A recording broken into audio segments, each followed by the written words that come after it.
कुठल्याही उपासा-तापासाशिवाय, कुठल्याही नवसाशिवाय पावणारी एकच गोष्ट ती म्हणजे मेहनत. तर अशी कौशल्यवान जी माणसं आहेत ना, त्यांचं कौशल्य ओळखण्याचं कौशल्य तुमच्यात असलं पाहिजे. एकतर ते मन तुमचं खंबीर असतं किंवा नसतं ते आपण ओळखायचं असतं. तर बॉसनी वेळेत सावध होणं गरजेचं आहे, नाहीतर बॉसचा बोचका होईल. भास्कर फार्म की मस्त निसर्गाच्या सानिध्यात आहे, डोंगराच्या कुशीमध्ये आहे, 4 BHK विला आहे. माझं म्हणणं होतं की थोडा जर डिस्काउंट जर काही. नमस्कार मित्रांनो, ग्रो मोशन चॅनलच्या ह्या पॉडकास्ट सिरीजमध्ये तुम्हा सगळ्यांचं मनापासून स्वागत आहे. बरं, आजचे आपले जे गेस्ट आहेत ते खूप स्पेशल आहेत. एक आगळे वेगळे आणि अष्टपैलू अशी पर्सनॅलिटी असणारे. बरं, इतकंच नाही तर ते सोशल वर्कर देखील आहेत. बऱ्याच लोकांना ते सोशली मदत करतात आणि एक उत्तम वक्ते देखील आहेत. बरं, इथेच थांबत नाही आहे, तर ते एका स्पोर्ट्स अकॅडमीचे अध्यक्षसुद्धा आहेत आणि ज्यांना ज्यांना स्पोर्ट्समध्ये आवड आहे किंवा ज्यांना आवडतं स्पोर्ट्स हे फील्ड, त्यांना ते सपोर्टसुद्धा करतात ग्रो करायमध्ये. बरं, ज्यांच्याबद्दल मी बोलते त्यांना तुम्ही कधी ना कधी सोशल मीडिया स्क्रोल करताना पाहिलं देखील असेल. पण तुम्हाला असं वाटत असेल की फक्त सोशल मीडियापुरतं आहे, तर तसं नाही आहे. ते जेव्हा भाषणं करतात तेव्हा लोकांना खळखळून हसवण्यासोबत टचकन डोळ्यात पाणी देखील आणतात. बरं, ज्यांच्याबद्दल मी बोलते ते कोण आहेत हे जाणून घ्यायची थोडीशी उत्सुकता वाढली आहे की नाही? चला तर मग भेटूयात मराठमोळे श्री सचिनजी वासकर सरांना. नमस्कार सर, तुमचं आमच्या पॉडकास्टवर मनापासून स्वागत आहे. बरं, आज आपण एका नवीन विषयावर बोलणार आहोत आणि मी जशी यंग आहे तसे बरेचसे आपले व्ह्युअर्ससुद्धा यंग आहेत आणि त्यांना मजा येणार आहे. सो मला ना एक छोटासा किस्सा तुमच्यासोबत शेअर करायचा होता. मी आता येण्याच्या आधी एका कॅफेटेरियामध्ये गेले होते. तर मी तिकडे कॉफी घ्यायला बसले आणि जो ओनर होता कॅफेचा तो महाराष्ट्रीयन होता आणि त्याचं आणि त्याच्या मित्राचं आपसात काहीतरी बोलणं सुरू होतं जे माझ्या कानावर आलं. तर त्यांचं म्हणणं असं होतं की महाराष्ट्रीयन्स किंवा मराठी लोक हे खेकडा वृत्तीचे असतात. हो, आणि आणखीन एक स्टेटमेंट त्यांचं असं होतं की मराठी माणसं ही बिझनेसमध्ये किंवा व्यवसायामध्ये पुढे जात नाहीत, तर परप्रांतीय जे महाराष्ट्रात येतात ते खूप इझिली पुढे जातात एकमेकांचा हात पकडून. तर मलाही खूप कुतूहल आहे आणि आमच्या व्ह्युअर्सला सुद्धा की तुमचं ह्यावर काय मत आहे? म्हणजे गुजराती मराठी समाज किंवा उत्तर भारतीय मदत करतोय असं तुम्हाला म्हणायचं काय?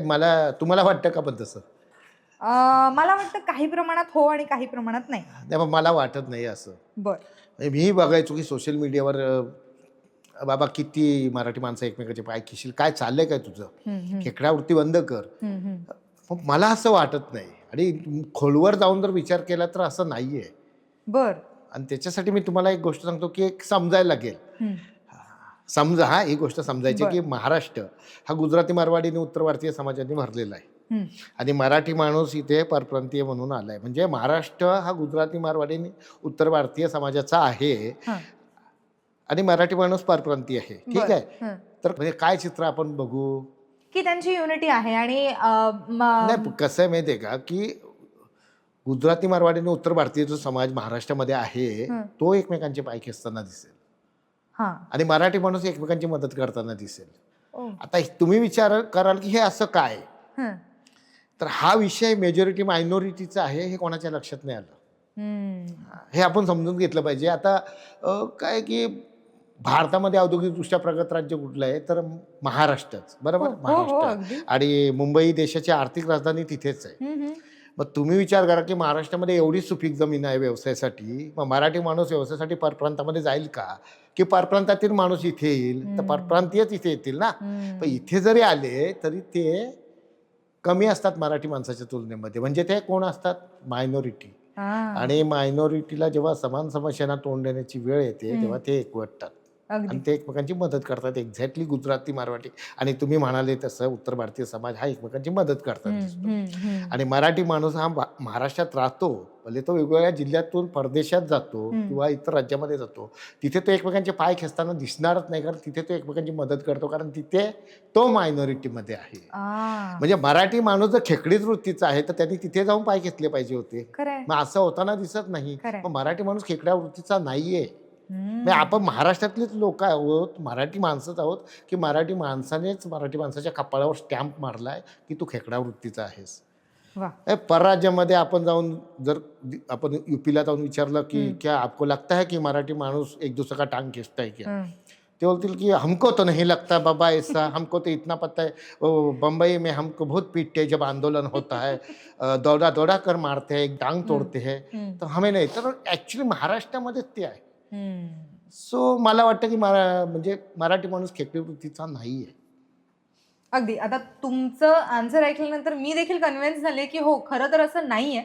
आपल्याला असं पण म्हणू शकतो की आपण कानाचे थोडेसे कच्चे आहोत कदाचित. 100% कोणीतरी आपल्याला सांगतं आणि आपण तेच ठेवतो आणि त्याच दृष्टिकोनाने वागतो.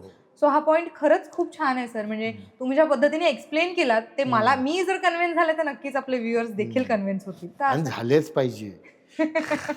नक्कीच होतील सर. बरं, माझा एक स्वतःचा सुद्धा प्रश्न आहे की असं का होतं सर की बिझनेस करताना युजली मराठी माणसं काच मागे राहतात आणि का परप्रांतीय किंवा इतर लोक हे नेहमी बिझनेसमध्ये सक्सेसफुल ठरतात? ह्यावर काय तुम्हाला वाटतं, काय असेल मग? अच्छा, म्हणजे मराठी माणूस मागे पडतो असं तुम्हाला वाटतं? असं मला एक्झॅक्टली तुम्ही ऐकलंय? हो, अगदी. नाही, हे बघ कसं आहे माहितीये का, आपण एक गोष्ट समजून घेतली पाहिजे की एक व्यक्ती आहे ती एकाच वेळेला 3 कामं करते आणि दुसरी व्यक्ती त्याच वेळेला एकच काम करते. तर जी व्यक्ती एकच काम करते ना ती आपल्याला निश्चितच सक्सेसफुल वाटेल, कारण एकच काम वाटायला आलंय. ते तुम्हाला कळणार नाही. तर मी तुम्हाला सांगतो की बघा ना, कसं आहे की आता गुजराती, मारवाडी किंवा उत्तर भारतीय समाज महाराष्ट्रामध्ये येतो, तो काही निसर्ग बघायला येतो की तिकडे ढोकळा खाऊन कंटाळा आलाय तर इथं वडापाव खाऊया, असं काही नाही. तो पैसे कमवायला येतो आणि पैसे कमवायला येतोय तर त्याचा मेन फोकस कुठे असतो? पैसे कमवणे. बरं, कधी कधी ते आपली फॅमिली घेऊन येत नाही, ते एकटे येतात. हो, खरंय. रविवारी त्यांना पार्टी करायला मित्र नसतात, कोण नातेवाईक नाही, कोणच नाहीये, जबाबदाऱ्या नसतात, नाहीये. मग ते रविवारच्या दिवशी सुट्टी नाही घेत, ते काम करतात. आणि जिथे ओळखीचं नाही तिथे लाज कुठल्या कामाची, छोट्यातलं छोटं काम करतात. आणि सर्वात महत्त्वाची गोष्ट म्हणजे आता आपण गाडी घर का घेतो? कारण कोणीतरी बघितलं पाहिजे, पण ह्यांच्या ओळखीचंच कोण नाही. आता मी जर परराज्यामध्ये गेलो आणि मला व्यवसायामध्ये खूप पैसे मिळाले पण तिथे माझ्या ओळखीचं कोणच नाही, तुम्ही फॉर्च्युनर घ्यायचा विचार केला, का घेऊ? बघणारा कोण आहे? नारळवाला की टपरीवाला? खूप खरंय, बरोबर. पण मी घेणारच नाही, मी पूर्ण गुंतवणुकीमध्ये पैसा टाकेल. कसं आहे की 4 घरं घेण्याची क्षमता गुजराती, मारवाडी किंवा उत्तर भारतीय समाजाची होते, तेव्हा कुठे हे एक घर घेतात. मराठी माणसाचं उलट आहे याच्या. मराठी माणूस इथे जन्मला, इथे सोयरे झाले, नातेवाईक सगळे. मग छोट्यातलं छोटं काम करायला लाज वाटते आणि वाटू शकते आपल्या ओळखीचं असल्यावर. अगदी. आणि ह्यावर प्रत्येकाचं वैयक्तिक मत आहे. हो, एखाद्याला वाटेल, एखाद्याला नाही वाटणार. रविवारची पार्टी करायला मित्र असतात, नातेवाईक सगळा परिवार असतो, तिकडे जाणं असतं, सण सणावळ असते, संस्कृती असते, लग्न कार्याचे इन्व्हिटेशन असतात, ते गुजराती मारवाडी समाजाला कमी असतात. आणि त्यात सगळे ओळखीचे म्हणजे दिखावा आलाच, बरोबर ना? मग दिखावाला म्हणजे गाडी घर घेतलीच पाहिजे. बरं, तुम्हाला इच्छा नाही घ्यायची पण तुमची बायको मागे लागते ना, घे. सचिन दादा चालत येताना दिसले, कोणतरी बोलतो, काय सचिन दादा चालत? सचिन दादा, तुला काय झालं? मी चालत आलो तर. एवढे पैसे व्यवसायामध्ये दाखवतो तुला, काय ते व्यवसायामधून पैसे आले ना, कसा सचिन दादाचा एक भला मोठा व्हिडिओ येतो. व्हिडिओ काय माहिती का? स्टेटसला टाकण्यात या, त्याला दाखवायला की सचिन दादा ते गेला बायकोला घेऊन शोरूममध्ये ॲग्रीमेंटवर साईन करतो, गाडीचा पडदा मागे खेचला जातो, फक्त ऍक्टिंग असते, मागे खेचायला 1,500 रुपये देऊन ठेवले आणि मग नंतर काय, नारळ फुटला जातो, हार घातला जातो, भली मोठी चावी दिली जाते. सचिन दादाची गाडी जोमात, व्यवसाय गेला कोमा. होते नव्हते ते पैसे कुठे टाकले? गाडीमध्ये टाकले. मी नाही म्हणत की मराठी माणसाने 4 घरं घेण्याइतपत व्यवसायामधून पैसे कमवले की एक घर घ्यावं, किमान 2 घर घेण्याइतपत पैसे मिळाले, घ्या ना एक घर. आणि एक घराचे पैसे तुम्ही व्यवसायामध्ये टाका. एकतर काय की हा स्पीड आहे ना मराठी माणसाने गाडी घर घेण्याचा आणि इतर खर्चाचा कमी केला ना, एकतर मराठी माणूस मागे नव्हता, तो दिसतो तसा, तो अधिक पुढे जाताना दिसेल. ओके. ह्या काही छोट्या मोठ्या चेंजेस जर आपण आपल्या लाईफमध्ये आणल्या तर नक्कीच जे आता टॅगलाईन्स लागतायत आपल्यावर की मराठी माणूस बिझनेस मध्ये मागे पडतोय किंवा त्या पुसल्या जातील. आणि मला असं वाटतं की आपल्या ह्या पॉडकास्ट नंतर बदल घडेल सर, असं मला घडला पाहिजे. पण ह्या सगळ्यामध्ये सर माझा आणखीन एक ह्या प्रसंगानंतर माझ्या मनात तोच डाऊट आहे, भावना किंवा इमोशन्स किंवा भावनिकता, मग ह्याचा काय रोल येतो? भावनिकता नाही, या प्रश्नाचं उत्तर मिळालं. बर. म्हणजे मी तेव्हा व्यवसायामध्ये नवीन होतो आणि एका मोठ्या व्यावसायिक आहेत ना, त्यांच्यासोबत माझी मीटिंग होती. आमची अशी चर्चा चालू होती. मी त्यांना सांगितलं की आमचा असा असा बिझनेस आहे, ट्रक आहे, ट्रान्सपोर्टचा व्यवसाय आहे, असे दिवसभरामध्ये ट्रक चालतात. अमुक तमुक सांगितलं, पण सांगताना मी त्यांना एक गोष्ट सांगितली की त्याच्यामुळे मला फक्त एवढेच पैसे मिळतात जेणेकरून मी त्या ट्रकची EMI फक्त भरू शकतो, माझ्या खिशात काय राहत नाही. त्याच्यावर ते बोलले की देखिए सचिन जी, फिर आपके ट्रक को रात को बिजनेस नहीं रहता क्या? मैं बोला नहीं रहता है ना, लेकिन कैसे लक्ष्मी जो दिन में कमा के देती है उसको आराम तो चाहिए ना, मैं अपने ट्रक को खड़ा रखता हूँ. त्याच्यावर ते बोले अरे ये क्या है? देखो सचिन जी, मुझे तो इतना पता है, आपके ट्रक का पहिया दिन में घूमता है तो आपके जेब में पैसा आता है, जेब में नहीं, आपके EMI भरे जाते हैं. वही ट्रक का पहिया रात को घूमेगा, आपके जेब में पैसा आ जाएगा. मतलब कि जब तक आपके ट्रक का पहिया घूमेगा आपके घर में लक्ष्मी आएगी. आप लक्ष्मी को एक तरफ से रुका रहे हो. और देखिए अटैच ही होना है ना, तो दशहरा दिवाली को अच्छे से उनकी पूजा करो, संडे के दिन उस ट्रक की अच्छे से मरम्मत करो. लेकिन क्या है कि बिजनेस किया जाता है पैसा कमाने के लिए, ना कि उसके अंदर जो चीज़ें आती है उससे अटॅच होने के लिए. सो ते त्याचं जे चक्र आहे माझ्या डोक्यामध्ये असं फिरलं की माझ्या ट्रकचा पहिया रात्री तर फिरायलाच लागला, संडेच्या दिवशी फिरायला लागला. म्हणजे त्यांच्या बोलण्याचा मी फायदा उचलला आणि मला वाटतं की भावनिक होता कामा नये आणि नसायला पाहिजे भावनिक. हां, आणि म्हणजे त्याच्यासाठीच नाही, भावनिक आपण कधी कधी आपल्यासाठी जी गरजेची वस्तू घेतो त्याच्यामध्ये पण होतो, ती नसावी. सो काय की कशाला पाहिजे ही भावनिकता? कशाला पाहिजे? मित्र कधी कधी बोलतात बस काय भाई मेरे लिए इतना ही डिस्काउंट क्या, कुछ दे ना, हीच दोस्ती. घे बाबा तुझं काही डिस्काउंट असेल तो देतो आपण.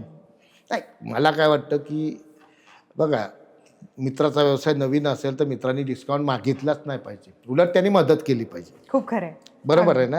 हा तुमचा व्यवसाय खूप जुना आहे, अर्गड पैसे कमवले तर मित्राला तुम्ही उलट डिस्काउंट दिला पाहिजे. आता किती द्यायचा तो तुमचा प्रश्न आहे.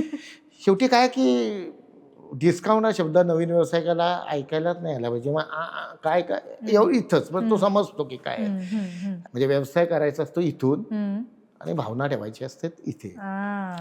शेवटी काय की आपण भावनिक होऊन व्यवसायामध्ये कर्जबाजारी झालोय आणि आपण आज सुसाईड केलंय आणि आपल्या अंत्ययात्रेला येणारे भावनिक लोक बघायचे आहेत की आपण भावनिकता बाजूला ठेवून व्यवसायामध्ये प्रगती केली आणि हे बघून प्रेरित होणारे तरुण आपल्याला बघायचे. सो आपण ठरवलं पाहिजे की आपल्याला काय बघायचंय. सो भावनिकता आपण बाजूला ठेवली पाहिजे. खूप छान सर, खरंच खूप छान. नाहीतर ती अंत्ययात्रा माहिती आहे ना, ती नको. मुळात मी ह्याच टॉपिकवर येणार होते. मला सर तुमची पद्धत जी आहे ना ती प्रचंड आवडली आहे आणि तुम्ही ज्या पद्धतीने एक स्टोरी किंवा एक एक्झाम्पल देऊन प्रत्येक प्रश्नाचं उत्तर देताय ते फार इंटरेस्टिंग आणि एंगेजिंग आहे. सो ह्या मला पर्सनली खूप आवडलंय सर आणि आय होप आपल्या व्ह्युअर्सला सुद्धा ते आवडेल. पण याच्यावर माझा आणखीन एक मुद्दा आहे सर की जसं तुम्ही मगाशी म्हणालात तुम्ही एक डिस्काउंटची स्टोरी ऍड केलेली. सो हॉटेल बिझनेस हा नक्की कोणी करावा? कसं आहे, पनवेलमध्ये मी राहते आणि पनवेलमध्ये अशी बरीचशी ठिकाणं आहेत की जिथे स्पेशल मिळतं. म्हणजे एखादा वडापाव फेमस आहे, रगडा पॅटीस फेमस आहे, कुठे खानावळ फेमस आहे. तिथे आहेत ना काही पनवेलमधली टिपिकल माणसं आहेत ना तडफडताना दिसतात. म्हणजे जेव्हा मी जातो ना तिथं ती असतातच तिथे. हावरट वगैरे असं मी म्हणत नाही, त्यांना निगेटिव्ह तुम्ही बघू नका. मला वाटतं हीच चांगल्या पद्धतीनं हॉटेलचा व्यवसाय करू शकतात. त्यानं तुम्ही विचारलं ना की अमुक अमुक कुठे मिळतं चांगलं खायला, ते बरोबर सांगणार की असं असं जा, तिथून जा आणि तशीशी उडी मारून त्या गटाराच्या पलीकडे जा, ती वडापावची गाडी मिळेल इथपर्यंत त्यांना माहिती असतं. आणि ज्यांना चव कळते मला वाटतं तेच हॉटेलचा व्यवसाय चांगला करू शकतात. खूप खरं आहे. म्हणजे अगदी हॉटेल म्हटलं की चव, टेस्ट असेल तरच तुमचा जो गिराईक आहे तो पुन्हा पुन्हा येणार आहे. मग आता ह्यामध्ये माझं हेही म्हणणं आहे सर की ठीक आहे हॉटेल बिझनेस कोणी करावा हे कळलं, बट हॉटेल बिझनेस हा सक्सेसफुल कसा होतो? नाही, हॉटेल हा व्यवसाय कसा आहे की हा एकमेव व्यवसाय मला वाटतं असं आहे की त्यामध्ये स्वतःला म्हणजे मालकाने स्वतःला झोकून घेणं खूप गरजेचं आहे, स्वतः लक्ष देणं गरजेचं आहे. इतर व्यवसाय चालून जातात पण ह्या व्यवसायामध्ये आता कसं सांगू की पनवेलमध्ये एक लोंढे खानावळ आहे. हे दाबायदाच्या गाळ्यामध्ये छोटीशी खानावळ 40 वर्षापासून चालू आहे. पण त्या खानावळीच्या बाहेर तुम्ही गर्दी बघाल ना तर असं वाटतं की इथे भंडारा आहे, म्हणजे फ्रीमध्ये जेवण वाटतात की काय, एवढे सगळे बसलेले असतात. आणि सगळे बसलेले असतात, मी जातो तिथे, एकमेकांशी कोण बोलत नाही का, सगळे बिझी असतात. नाही बाहेर बसलेले असतात तेव्हा वेटिंगला, आ. का पटकन लाल गाळायची तोंडातून अशी वाट बघत असतात. का? कारण आज चवीचं जेवण आहे. एवढी टेस्ट चांगली आहे ना त्यांच्या हाताला. ते लोंढे परिवाराचा, आता परिवाराचा उल्लेख केला, हा जो परिवार आहे हा स्वतः व्यवसायामध्ये झोकून देतो. त्यांच्या दोघा भावांच्या मिसेस, त्यांच्या मुली त्यामध्ये त्यांना हातभार लावत असतात. आणि सक्रियता काय असते ती मला वाटतं त्याच्या पलीकडं दुसऱ्या कुठं बघायला मिळणार नाही. म्हणजे मी जातो ना, म्हणजे आपल्याला किती भूक लागली ही आपल्यापेक्षा त्यांना जास्ती माहिती असते. ते लक्ष ठेवून असतात. म्हणजे आपण बोललो ना, काका भाजी ना दिली, काका पोळी आणतो, पर्यंत त्यांचं चाललेलं असतं. म्हणजे सक्रियता जबरदस्त आहे. त्यामुळे त्यांनी आजपर्यंत त्या व्यवसायामध्ये नाव कमवलं की एवढी गर्दी असते. सो स्वतः लक्ष देणं ही महत्वाची गोष्ट आहे. मीही एक हॉटेल व्यावसायिक आहे. अरे वा सर. हा, कारण आमचं एक फार्म हाऊस आहे डोंगराच्या कुशीमध्ये निसर्गाच्या सानिध्यात. म्हणजे असं समजू नका मी माझ्या हॉटेलचं आपलं प्रमोशन करते, पण मी खरं सांगतो की मस्त निसर्गाच्या सानिध्यात आहे, डोंगराच्या कुशीमध्ये आहे. 4 BHK विला आहे, समोर स्विमिंग पूल आहे, बाजूने खळखळणारी नदी वाहते, क्रिकेटचं मैदान आहे आणि ग्रीनरी आहे. ह्या 5.5 एकराच्या प्रॉपर्टीमध्ये आम्ही जात असतो. आमच्या स्वतःसाठी ती म्हटलं चला आपण डेव्हलप करूया, कधी गेलो तर आराम करायला बरी पडते. पण आता काय झालं की आम्ही विचार केला की नवी मुंबई विमानतळापासून हार्डली 5-6 किलोमीटर अंतरावर, अटल सेतूच्या एकदम जवळ, आणि एवढी मोठी प्रॉपर्टी जिथे आम्ही गेल्यानंतर वारंवार जाऊन पण खुश होतो, तर निश्चितच कस्टमर्स येतील ते खुश होतीलच ना. मग का नाही या आपण प्रॉपर्टीचा फायदा करून घ्यावा. मग आम्ही व्यवसाय सुरू केला. आणि व्यवसाय सुरू केल्यानंतर काय की सुरुवातीला मी मॅनेजरकडं धुरा दिली. आता आमचे दुसरे व्यवसाय आहेत, म्हटलं ह्या सांभाळू दे, म्हणजे ह्याने ते काम करू दे. पण मॅनेजर तो मॅनेजर, त्याला माहिती असतं आपण किती दिवस इथे आहोत, किती वर्ष, किती महिने. त्यामुळं तो त्याच्या लेव्हलनेच लक्ष देतो आणि आउटपुट जास्त येत नव्हता. शेवटी ते त्याचं बाळ नाहीये ना सर. बरोबर असू शकतं तो फक्त आमचं बाळ होतं. आमचं बाळ होतं. त्यामुळे आम्ही विचार केला की आमच्या बाळाला 1 महिन्यासाठी आम्ही सांभाळलं पाहिजे, त्या पाळणाघरातून आम्ही आणलं पाहिजे. मग आम्ही त्यामध्ये लक्ष दिलं. आम्ही लक्ष दिल्यानंतर काय अनुभव आला माहिती आहे का, बाळाचा नाही त्या जागेचा, की आपल्याकडे येणारा कस्टमर आहे तो जेव्हा येतो आपल्याकडे तेव्हा त्याच्या चेहऱ्यावरचे हावभाव असतात. तो तिथे राहतो 4 BHK विलामध्ये, स्विमिंग करतो, वाहणाऱ्या खळखळणाऱ्या नदीचा आवाज ऐकतो, आगरी पद्धतीच्या जेवणाची चव घेतो, क्रिकेट खेळतो, या निसर्गाच्या सानिध्यात तो वावरतो.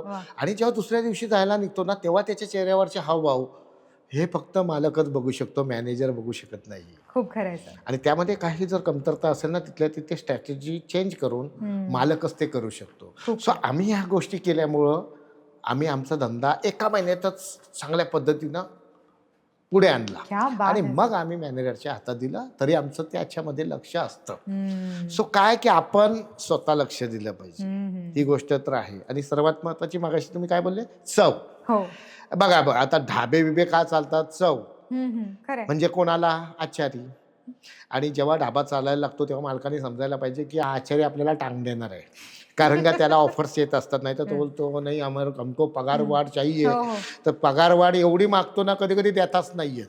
मग शेवटी तो जातो निघून. आणि असं होतं. मग ती जबाबदारी स्वीकारली पाहिजे आपण. हेच मी सांगतो की जबाबदारी स्वीकारली ना आपण, जबाबदारी स्वीकारणं म्हणजे तुम्ही विचार करत काय काही, म्हणजे आपल्याला वाटलं की चला दुसरा कुक आपल्या स्टाफमध्ये आहे का, त्याला ट्रेन करणं, किंवा आपल्याला काही बनवता येतं का चांगल्या पद्धतीनं त्याच तोडीचं ते करणं, किंवा आपल्याकडे एवढे पैसे पाहिजेत की जेणेकरून आपण हायर करून एखादी टीम आपण नवीन कुक अवेलेबल लगेच करू शकतो, जेणेकरून लिंक आपली तुटणार नाही. सो ह्या गोष्टीच्या जबाबदारी आपल्याला जर घेता आल्या तर आपण डिपेंडंट राहत नाही. आणि मुद्दाम सांगतो की ह्याचं एक उदाहरण, पनवेलपासून एक 10-12 किलोमीटर अंतरावरती कर्नाळा किल्ला आहे. त्याच्या खाली कुशीमध्ये एक कर्नाळा ढाबा आहे. सुरुवातीला खूप चालायचा, खूप, म्हणजे आम्ही तिथं आम्ही जायचो नेहमी जेवायला. तर तिथे का, कारण त्या आचार्याच्या हाताला चव जबरदस्त होती, वेटर्स खूप होते, ढाबा भरलेला असायचा. पण झालं तेच, आचारी गेला आणि वेटर्स कमी झाले ना, असं वाटायला लागलं की ढाबा कमी होतो की काय, म्हणजे बंद होतो की काय. पण तेव्हा त्या ढाब्याच्या मालकाने जबाबदारी स्वीकारली.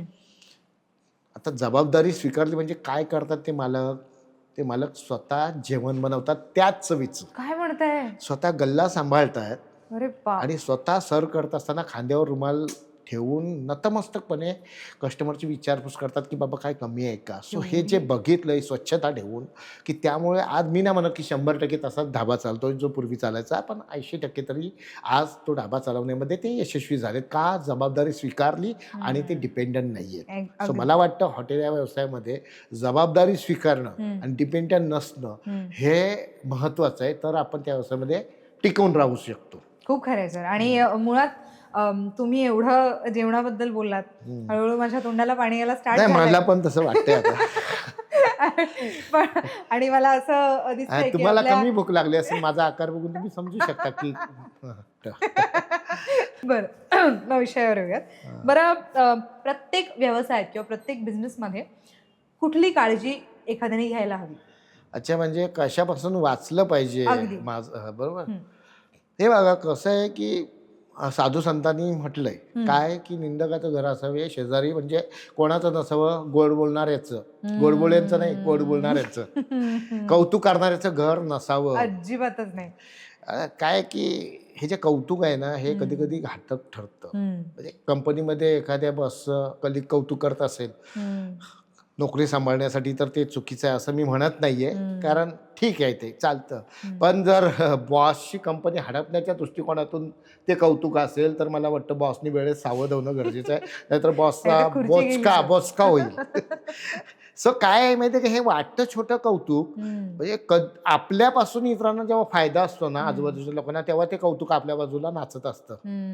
एखाद्या मुलाने मित्राने पार्टी दिली बड्डेची की त्याचे मित्र त्याला चढवत असतात, ए भाईचा बड्डे वाजले 12, भाईचा बड्डे वाजले 12. ही चढवणी असते, कौतुक. हा, अरे भाई दुसऱ्या दिवशी घरी जातो, लाईट बिल भरायला 12,000 नसतात, भाई यांना फोन करतो, एक मित्र उचलत नाही, तेव्हा भाईला कळतं की भाईचेच 12 वाजले होते. बिचारी बायको त्यांना पैसे आणून देते, ती कधी कौतुक करते ना करते माहीत नाही. शेवटी काय, हे जे नाचणारं कौतुक आहे हे खरं असेल याची शाश्वती नाहीये. पण ते बायकोचं मितभाषी कौतुक म्हणजे आपल्या माणसाचं, आपल्या जवळच्या मित्राचं एक वेळ खरं असू शकतं. म्हणजे कसं आहे की बघा, प्रत्येक शुभचिंतक तुमचं कौतुक करेल असं नाहीये, आणि प्रत्येक कौतुक करणारा तुमचा शुभचिंतक असेल असंही नाहीये. त्यामुळे आपलं कौतुक कोण करत आहे, का करत आहे आणि कशासाठी करत आहे, मला वाटतं हे जर आपल्याला वेळेत ओळखता आले नाही ना, तर या इतिहासामध्ये खूप असे दाखले आहेत की ज्यांनी या कौतुकाला बळी पडून आहे ना आपल्या मोठ्या मोठ्या कंपनीच आहे ना घालवून बसलेत. खरंय, खूप खरंय. सो ह्या नाचणाऱ्या कौतुकापासून आपण वाचलं पाहिजे असं मला वाटतं. आता आपण ज्या टॉपिकवर डिस्कस करतोय तो टॉपिक असा सांगून समजणारच नाही, बरोबर, कारण की हे सगळे तुमचे अनुभवाचे बोल आहेत. तुम्ही इतकी वर्ष अनुभव ते घेतला. भाईचा बड्डे वाजले 12 ते म्हणजे आता ते बघतील म्हणून मी काय बोलत नाही. आता पुढे जाऊया आपण. अगदी अगदी.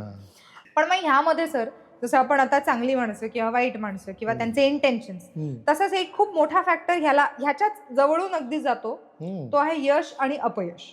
सो मला असं म्हणायचंय की बिझनेसमध्ये किंवा एकंदरीत आयुष्यात यश आणि अपयश हे एखाद्याने कसं घ्यावं किंवा त्याच्यासोबत डील कसं करावं, म्हणजे त्याच्यामध्ये काय केलंच पाहिजे. त्याच्यामध्ये आता हा पावसाळा चालू आहे सध्या.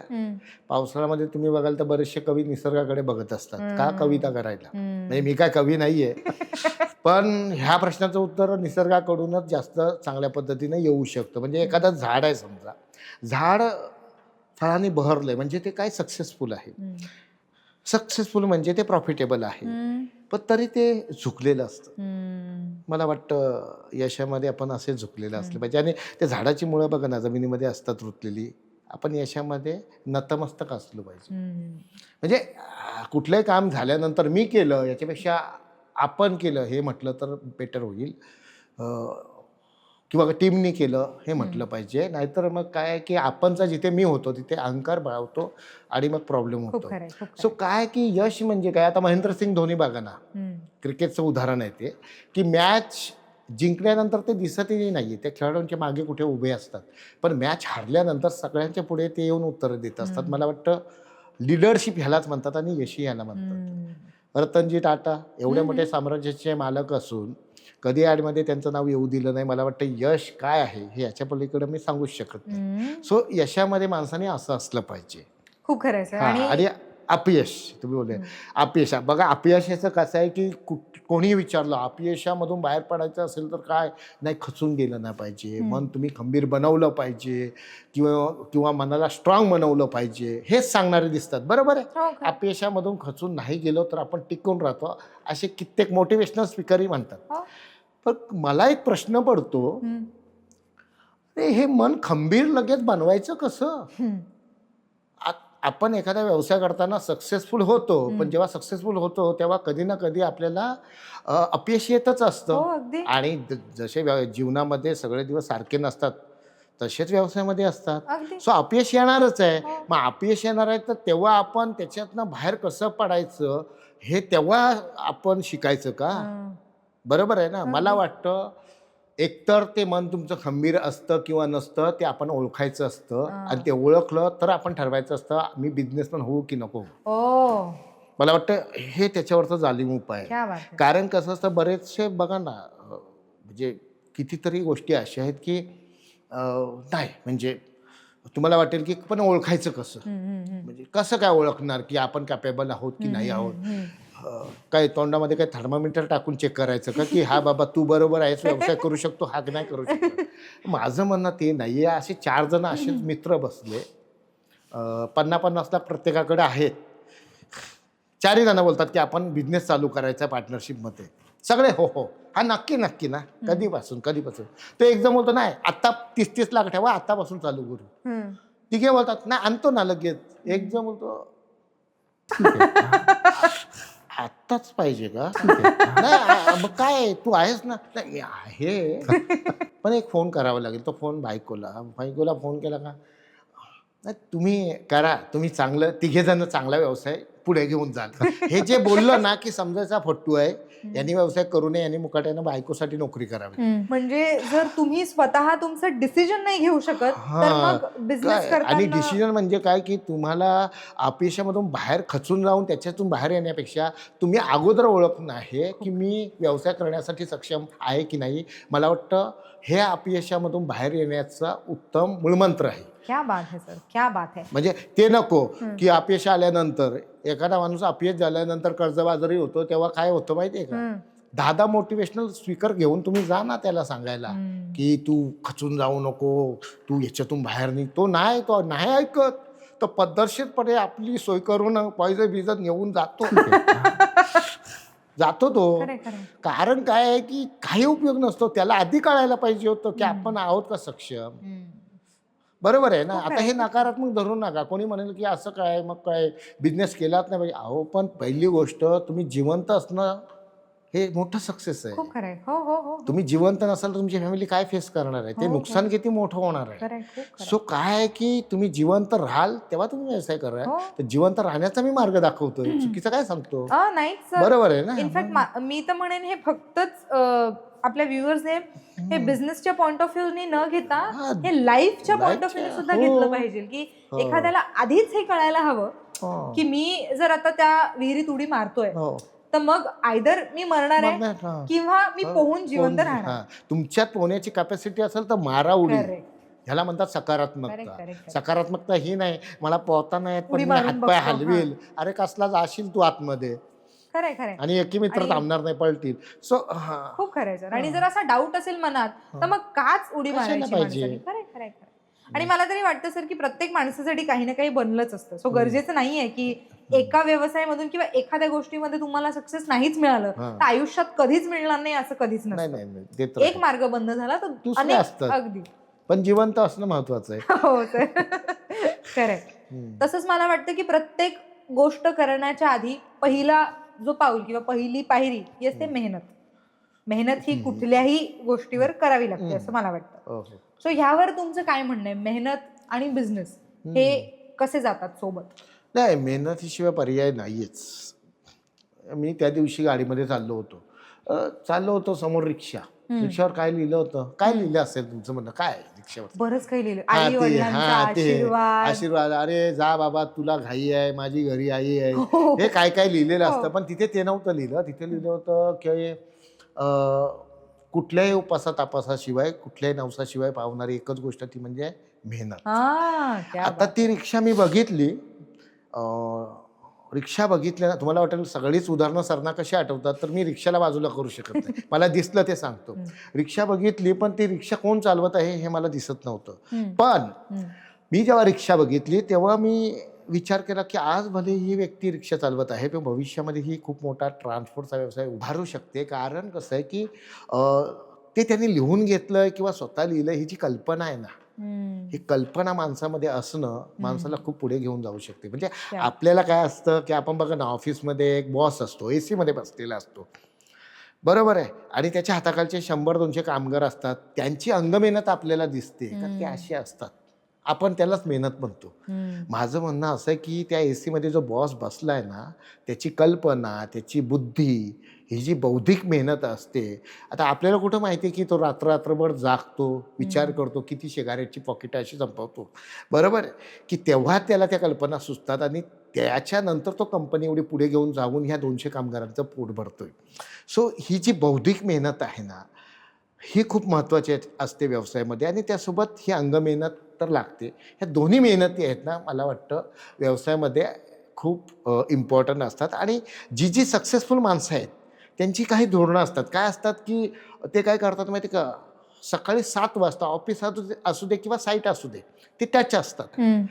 तर त्यांना माहिती असतं की सकाळच्या प्रहरामध्ये 1 वाजेपर्यंत जी कामं होतात ती दिवसभरामध्ये कधीच होत नाहीत. म्हणजे घरी ते सुट्टीच्या दिवशी थांबले तर त्यांना कंटाळा येतो की का थांबलोय. त्यांना ती हौस असते तिथे जाऊन काम करण्याची, त्यांनी सवय लावलेली असते, आणि ते त्यांच्या मुलांनाही ही सवय लावतात. सो ते सक्सेसफुल झालेले असतात, कारण ही मेहनत आहे. हो हो हो, अगदी अगदी. शेवटी पर्याय नाही नाही नाही, मेहनतीशिवाय. पर्याय नाही. आणि जसं तुम्ही म्हणाला, तुम्ही अगदी करेक्ट पॉइंटवर ह्या आपण बोलतोय, आणि मला हे खूप आवडते की आपण ह्या पॉइंट 2025 मध्ये आपण हा पॉडकास्ट करतोय, कारण की मेहनतीचं जे खरं इंटेन्शन आहे किंवा खरी व्हॅल्यू आहे ती आता युथला कळत नाही. हल्ली एआयचा जमाना, जसं मगाशी तुम्ही उल्लेख केला एआय बद्दल, तेच आहे की आपल्याला एखादी गोष्ट AI गुगल हो, यांनी आलशी करून टाकले सगळं. खरं खरं सर. म्हणजे माझा मित्र तर इथे वडापाव घ्यायला जायचं असलं तर तो गुगलवर काय एक माणसं सुशील माझं त्याचं नाव आहे, काय काय असलं लगेच गुगल. कुठल्या गोष्टीसाठी गुगल पाहिजे. हे व्ह्युअर्सला एवढ्यात कळणार नाही, हा थोडासा इनसाइड जोक होता आमचा. पण ह्यावर मला तेच म्हणायचं होतं सर, की जसं AI मुळे आपण मेंटली हँडिकॅप झालोय असं आपण म्हणू शकतो, की आपल्याला आपल्या मेंदूला गंज चढत चाललाय. म्हणून आपण नाही सर, आपल्या नाही काय, आम्ही नाही त्यात. ठीक आहे. पण आता ह्यामध्ये पण 2 फॅक्टर्स आहेत सर. मेहनत सगळेच करतात. आपले पूर्वज म्हणायचे किंवा माझी आजी पण म्हणायची की एक असते गधा मजुरी आणि एक असते घोडा मजुरी. सो तुला काय करायचंय हे तुला डिसाईड करायचं, की नक्की तुला घोड्यासारखं पळायचंय की तुला गाढवासारखं. ओझे तर दोघेही घेऊन जात आहेत पाठीवर. मग आता मला हेच विचारायचं की मेहनत सगळे करतात, मग यश आणि अपयश किंवा सक्सेसफुल आणि सक्सेसफुल हे कसं, म्हणजे ह्याचं काय नाही, काय माहितीये का, मेहनत सगळेच करतात, पण जेव्हा आपली दिशा चुकते ना, म्हणजे तुम्ही बोलला ना गधा मजदुरी, तो आमचा शब्द आहे, म्हणजे आमच्या बोलीभाषेमध्ये वापरतात तो, की जेव्हा आपली दिशा चुकते ना, म्हणजे गधा मजदुरी करतो ना, तेव्हा आपण पुढे जात नाही. म्हणजे आता हे बिझनेसचं उदाहरण सारखं काय द्यायचं, त्याच्या पलीकडे मी सांगतो. दिशा चुकणे म्हणजे काय, आता बाजूला IPLचं सिलेक्शन चालू आहे आणि हा गल्लीमध्ये षटकार मारतोय कशाला, तर त्या पहिल्या माळ्यावरच्या साक्षीला बघायला, आणि ती बाबा हाय करते, स्माइल करते. काय उपयोग काय आहे तुझा, त्याच्यापेक्षा जा ना तिथे IPL मध्ये एक षटकार मार, कधीतरी तुझे नशीब चमकते, तू पुढे जाशील. खूप खरं. आता मुद्दाम सांगावं असं वाटतं की मी ग्रामीण भागामध्ये राहतो, रायगडमध्ये. तिथे टेनिस क्रिकेट खूप खेळलं जातं, नाईट मॅचेस, आणि असे बाप खेळाडू आहेत ना तिथे की त्यांच्याकडे बघितल्यानंतर वाटतं की हे देश पातळीवर खेळू शकतात. पण आमची स्वप्न कुठं, फार फार तर मॅन ऑफ द मॅचमध्ये बाईक, नाही तर मॅन ऑफ द सिरीजमध्ये कार. आमची स्वप्न संपली. आम्ही तेच करतोय. नाही करा, मी म्हणत नाही की तुम्ही ते सोडा टेनिस क्रिकेट, पण त्याच्यासोबत तुम्ही लेदर क्रिकेटची जर प्रॅक्टिस केली तर तुम्ही देश पातळीवर कधीतरी खेळताना दिसू शकाल, नेतृत्व करताना दिसू शकाल, ही अभिमानाची गोष्ट असेल. सो दिशा चुकली हे जाणवतं. सो दिशा चुकली नाही पाहिजे, दिशा आपली योग्य असली पाहिजे, मग आपण सक्सेस होतो. खूप खरं आहे. आता आमच्या फार्म हाऊसचा मॅनेजर आहे ना, त्याला मी सांगितलं की तू मॅनेजरचं काम करायचं, पण तो काय करतो माहिती आहे का, त्या तिथे ते आले ना कोण म्हणजे गेस्ट, की त्यांना वडापाव घ्यायला एनर्जी वेस्ट करेल, त्यांना चहा आणायला, तो चांगलं करायला जातो. पण मला वाटतं याच्याने तू पुढे नाही जाणार. तू किती ॲज अ मॅनेजर म्हणून तू पुढे माझा बिझनेस घेऊन जातोस, ते तुझ्यासाठी सक्सेसफुल असेल, कारण तुझे पॅकेजेस वाढतील, कारण माझा धंदा मोठा होतोय. पण तू त्यांना वडापाव घेऊन जातोस, ते काम कोणाचं आहे? आमच्याकडे दुसरे स्टाफ आहेत. सो ही दिशा चुकणं आहे. त्यालाही मागे बोललो की अशी दिशा चुकवू नको. आणि हे पण ओळखणं मला वाटतं खूप गरजेचं आहे प्रत्येक माणसाने, की मला नक्की करायचं काय. ह्यामध्ये लक हा फॅक्टर कसा प्ले करतो, म्हणजे नशीब असं म्हणतो आपण नेहमीपासून की नशीब हे खूप इम्पॉर्टंट फॅक्टर प्ले करतं.